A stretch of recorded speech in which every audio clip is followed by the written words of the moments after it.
আসসালামু আলাইকুম রাহমাতুল্লাহ। প্রিয় দর্শক, আজকে আমরা জানবো শাওয়াল মাসের ৬টি রোজার কয়টি ফজিলত রয়েছে এবং কি কি ফজিলত রয়েছে। শাওয়াল মাসের ৬টি রোজা কখন কিভাবে রাখতে হয়, শাওয়াল মাসের ৬টি রোজার নিয়ত কিভাবে করতে হয়। প্রিয় দর্শক, আমরা অনেক কষ্ট করে রমজানের ৩০টি রোজা রাখি, কিন্তু শাওয়াল মাসের ৬টি রোজা না রাখার কারণে শাওয়াল মাসের ৬টি রোজার বিশেষ বিশেষ কিছু ফজিলত রয়েছে, সেই সমস্ত ফজিলত থেকে আমরা বঞ্চিত হয়ে যাই। প্রিয় দর্শক, তাহলে চলুন শাওয়াল মাসের ৬টি রোজা যে বিশেষ বিশেষ কিছু ফজিলত রয়েছে, সেই সমস্ত ফজিলত আজকের এই ভিডিওর মাধ্যমে আমরা জেনে নেই। প্রিয় দর্শক, শাওয়াল মাসের ৬টি রোজার ৫টি ফজিলত রয়েছে। ১ নাম্বার ফজিলত হচ্ছে পুরো বছর রোজা রাখার সমপরিমাণ সওয়াব।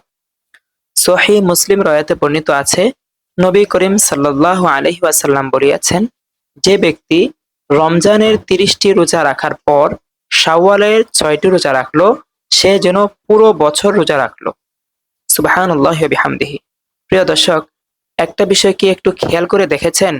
মাত্র ৬টা রোজা রাখলেই পুরো বছর রোজা রাখার সমপরিমাণ সওয়াব, অর্থাৎ ১২ মাস রোজা রাখার সমপরিমাণ সওয়াব আল্লাহ তাআলা আপনার আমলনামাতে, আমার আমলনামাতে দিয়ে দিবেন, যদি আমরা শাওয়াল মাসের ৬টি রোজা পরিপূর্ণভাবে রাখি।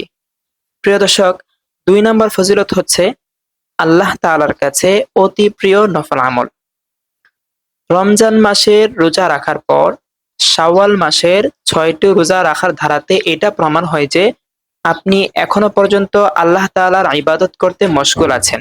শুধু এখন না, আপনি সদা সর্বদাই আল্লাহ তাআলার ইবাদত করতে চাচ্ছেন। ৩ নাম্বার ফজিলত হচ্ছে রমজানের ঘাটতি পূরণ। প্রিয় দর্শক, আমরা রমজান মাসে ৩০টি রোজা রাখি। ৩০টি রোজা রাখার ক্ষেত্রে অনেক ভুল ত্রুটি ঘাটতি হয়ে থাকে। শাওয়াল মাসের সেই রোজা রাখার মাধ্যমে সেই ভুল ত্রুটি ঘাটতিগুলো পূরণ হয়ে যায়।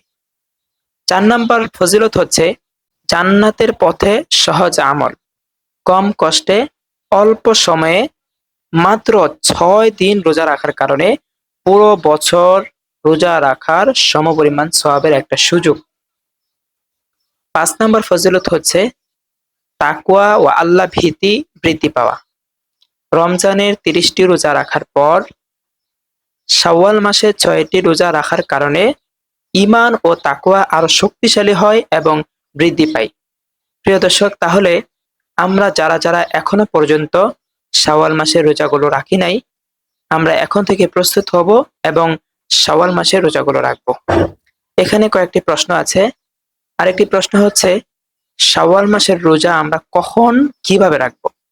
এটার উত্তর হচ্ছে, শাওয়াল মাস শুরু হওয়ার পর থেকে শাওয়াল মাস শেষ হওয়ার মধ্যেই, অর্থাৎ শাওয়াল মাসের ভিতরে আমাদের শাওয়াল মাসের ৬টি রোজা রাখতে হবে।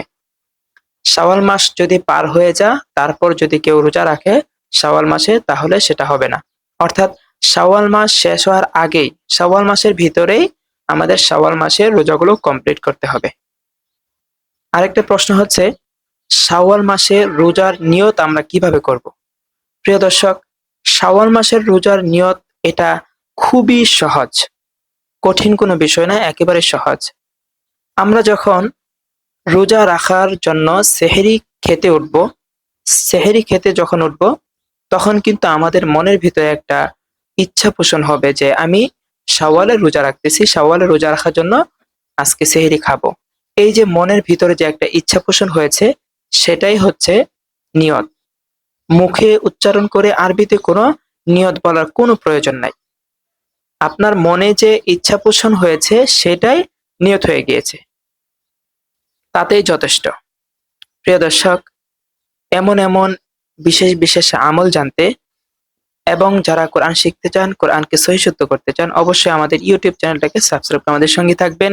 সকলকে ধন্যবাদ। আসসালামু আলাইকুম ওয়া রাহমাতুল্লাহ।